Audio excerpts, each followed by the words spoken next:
We're starting on number 4 of the 5 fashion scarf selection. This one is called the diagonal rib. And as you can see, there's a diagonal rib. And when you turn it over, it goes the other direction because both sides would be considered the right side. No matter which way you turn it, you still got a diagonal rib. Here, they're both going the same direction. It's a real quick, easy scarf to make. You have to work with knits and purls all the way through. So let's grab this. The same with all these other scarves. You can either use the Arrow Encore from Plymouth. You can use the Caron Simply Soft. You can use Red Heart if you like. You can use Cantata, which would really make it neat. Soft Serve is a nice worsted yarn that is real smooth and it is really soft to the touch. I have all of these on my website. If you go to stitchniche.com, you'll be able to see these and many, many more. You could also use the Patons Canadiana. You could use Cascade Cherub Aran. Those were a little bit finer yarns. You may have to go down one size in your needle. With the Plymouth Encore size 9 works best. But if you're using the Patons Canadiana or the Cherub Aran, you might want to go down to a size 8 needle because the yarn is a little finer. But I'm going to use the Red Heart, the Encore, just because I have it available in front of me. And I will put it on size, I don't have my 9s here, so I'll just put it on my 10s. Doesn't matter. The bigger the needle, a little bit wider your work will be. Now this is another one where you have to, oh, we already did that scarf, wrong scarf. You have to put a little bit of like 4 extra stitches, otherwise it goes like this. I have one I started, I don't know where it is right now, but it's really, really obvious. Let me go find it and bring it here. Okay, get this out of the way. This and I'm doing with the Patons Canadiana, which is a nice soft yarn.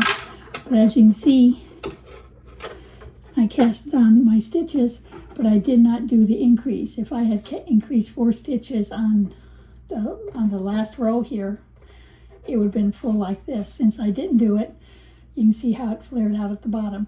Now, in order to make this scarf look correct, if you repeat your mistake, then it becomes pattern. So when I get ready to do the other side, I'm going to increase 4 stitches so it'll flare out like this at the other end and it'll look like I planned it that way. And as long as I don't tell and you don't tell, nobody will know the difference. Okay, that's where we're supposed to be. 200 yards is quite a bit.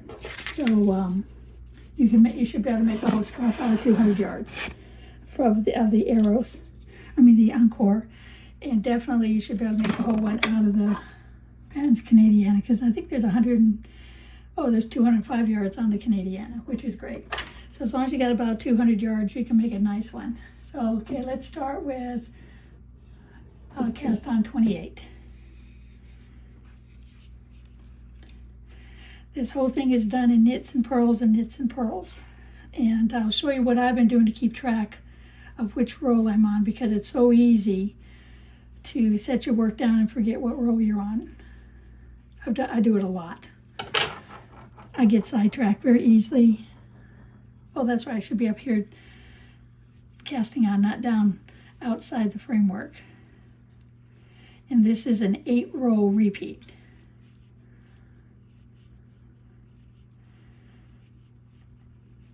Must be getting close to 28 by now. Let's see, 2, 4, 6, 8, 10, 12, 14, 16, 18, 20, 21.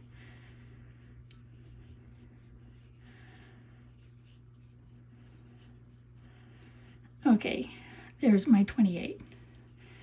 Now it says knit 4 rows, and if you want to make it wider, you cast on 4 additional stitches per inch in order to make it wider. So if you decide you want to make it 6 inches wide, and instead of 5, you cast on 4 more stitches, and it'll take you from here to here. And if you do 8 more stitches, it'll take you from here to there. So you can decide on your width as you go, or at the end. Okay, now it says to knit 4, so I will knit 3, and when I come back we will do an increase. Although it's not listed on this one, there should be an increase. Okay, I went ahead and knitted the first 3 rows. So now I'm going to do the 4th row where I add the 4 increases evenly across. And you have to do just the basic knit in the front and back of the same loop increase. Because with all the knits and the purls, you won't be able to tell which stitch you did the increase in, which makes it great. So I do about 4 stitches and do an increase. 4 stitches.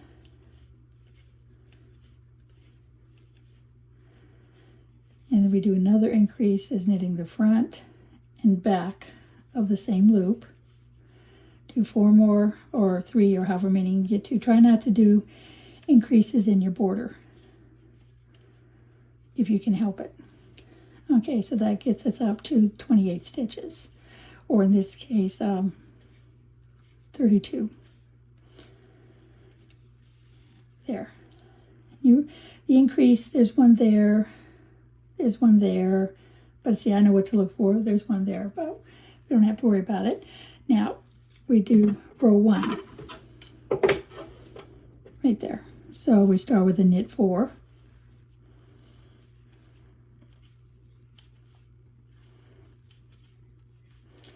Now we do what's in the parentheses, which is knit 2, purl 2, and then you repeat knit 2, purl 2 to the last 4 stitches. So we start with knit 2, yarn in front, purl 2, put the yarn in the back, knit 2, yarn in front, purl 2, yarn in back, knit 2. When you get to the last 4 stitches, you should be ending with a purl 2.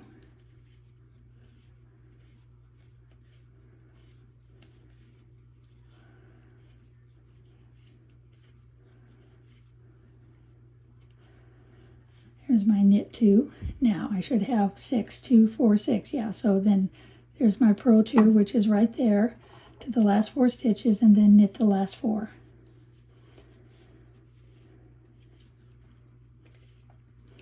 Now it's hard to remember which row you're on, especially if you get interrupted. So you could put a check mark by each row as you do it, and then you work your way down. Or I can even add this to the page after this right here. Do one of these. This is great. I just took this part, enlarged it, and put it on a clean piece of paper, made a bunch of columns. So as I finish each row, I put a check mark. So right now, I just finished row 1, so I got my check mark there. Now I'm ready to do row 2, so I'll put a check mark there once I finish this row. It's just a great way to keep track of where you're going, because there's a lot of stitches and a lot of rows. I know the beginning is knit 4, so I'll go ahead and knit my 4.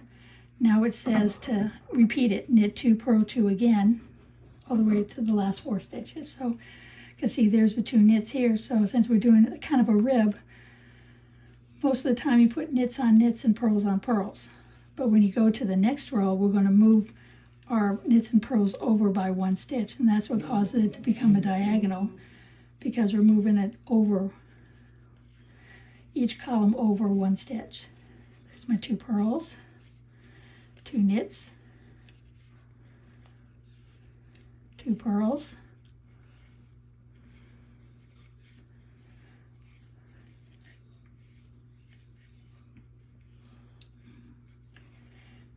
2 purls, 2 knits, 2 purls, and we should have 4 left. We sure do. Okay, so now we just finished row 2 of this pattern. And you can see the rib is starting to appear. See, there's your 2 rows of knits and 2 rows of purls. And then you put a check mark here. Well, I'm not going to, because this is the one I'm working on now.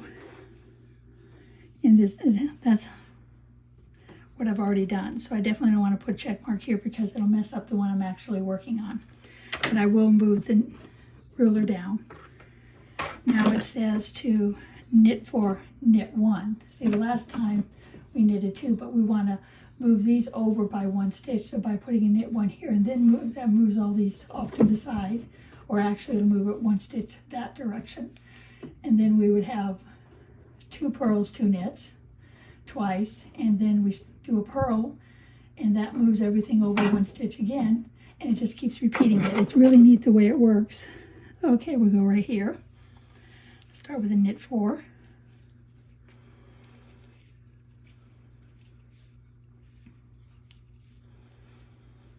Knit 1. So as you see, we're going to purl on this knit stitch and purl here, but knit this one. So that's moving our pattern over by 1 stitch. Now we're going to knit these 2. So we knit on this purl and knit this one. You don't see it right off. It takes several rolls for you to actually see the angle start to form. Just be patient and keep knitting. The good part about it is just 2 stitches, switch, 2 stitches, switch.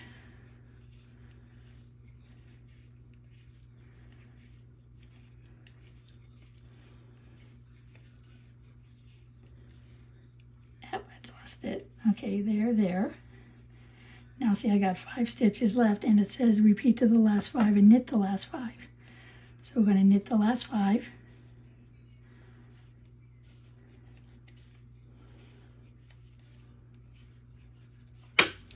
And then you'd put a check mark here, so you know you've done that one. Then you move your ruler down. Now it says to knit 4, purl 1. Because on the last row that stitch was a knit, so on this side that stitch has to be a purl to make it work out in the stockinette design, because that one has to be knitted. Now it says to knit 2, purl 2. So move the yarn to the back, and you're going to knit 2. Now see, these were on target. We're purling 2 and knitting 2, because we're basically repeating the side 2 of a regular rib stitch, where you knit on top the knits and purl on top the purls until you get to the last stitch, and then we're going to change it up again.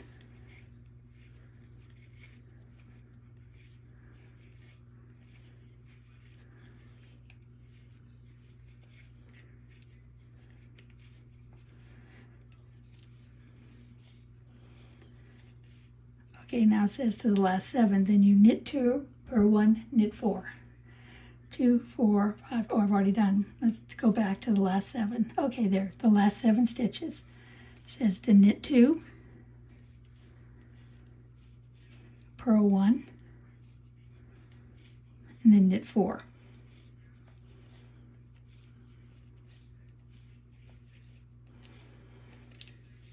There we go, and then we put a check mark here.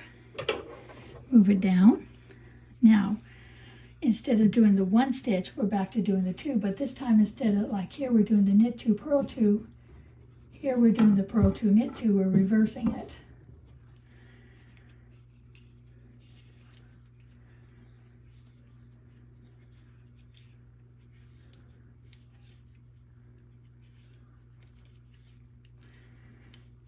Okay, so now we're going to purl 2.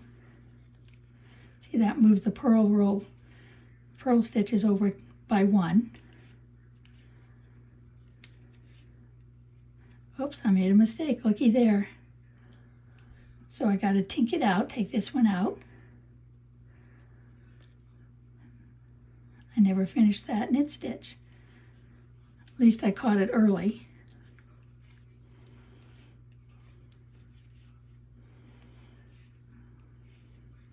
Guess I've had a little bit too much caffeine today. I'm working pretty quickly, and I really shouldn't be working that quick. I should slow it down. Bring the yarn in front, and you want to purl 2. My thumb pushes the needle. It's always pushed the needle. On this side, my index finger pushes the needle back in. That also helps keep the yarn on the needle so it doesn't slip off as it goes underneath and out. I don't know when I started doing that, but I've been doing it for quite a while. And this one ends in a knit 2 and then knit the last 4. 2, 4, 6, right? So I'm going to knit these 2 and then knit the last 4.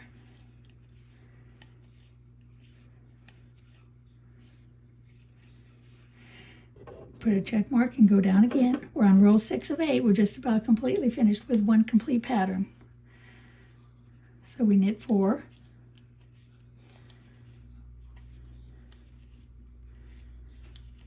And we purl 2. We purl 2, knit 2 to the last 4.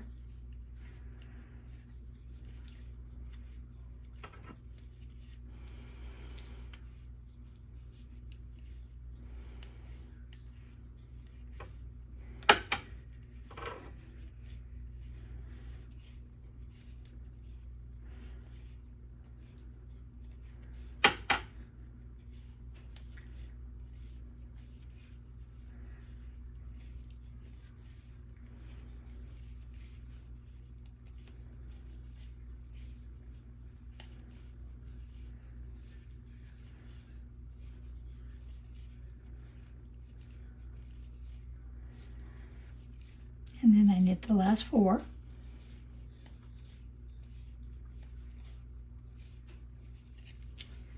Put a check mark, move it down again. Last 2 rows. We start with a knit 4. Let's move this up. There. Knit 4.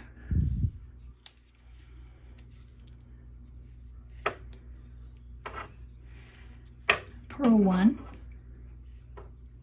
then we knit 2, purl 2 across.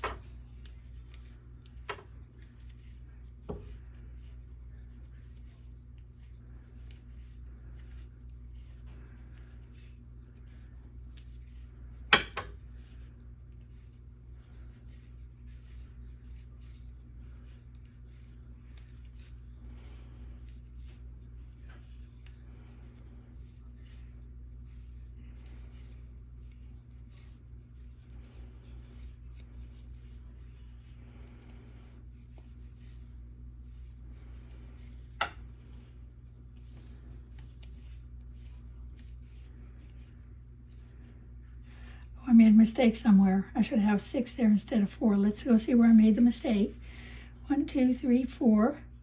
Purl 1, knit 2, purl 2, knit 2, purl 2, knit 2, purl 2, knit 2, purl 2. I have no idea where I dropped a stitch. But I'm doing it, I'm correct where I should be. Oh, last 5. Purl 1, knit 4. I'm looking at the wrong row. Okay, so we purl 1. Now I got 4 left. Maybe I should look at my pattern a tad more often.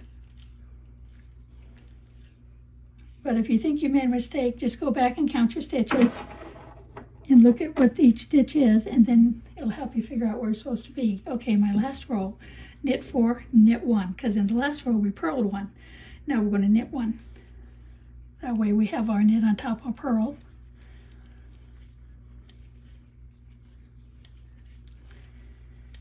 Okay, so then we knit 1. And then we purl 2. Knit, okay. Knit 2. Purl 2. So as you can see, it's very repetitious. It's just every couple of rows we move over 1 stitch. And that causes this slow migration of the rib across your work.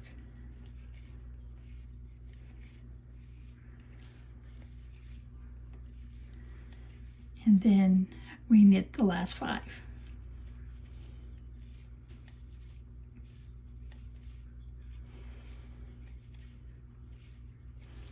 There.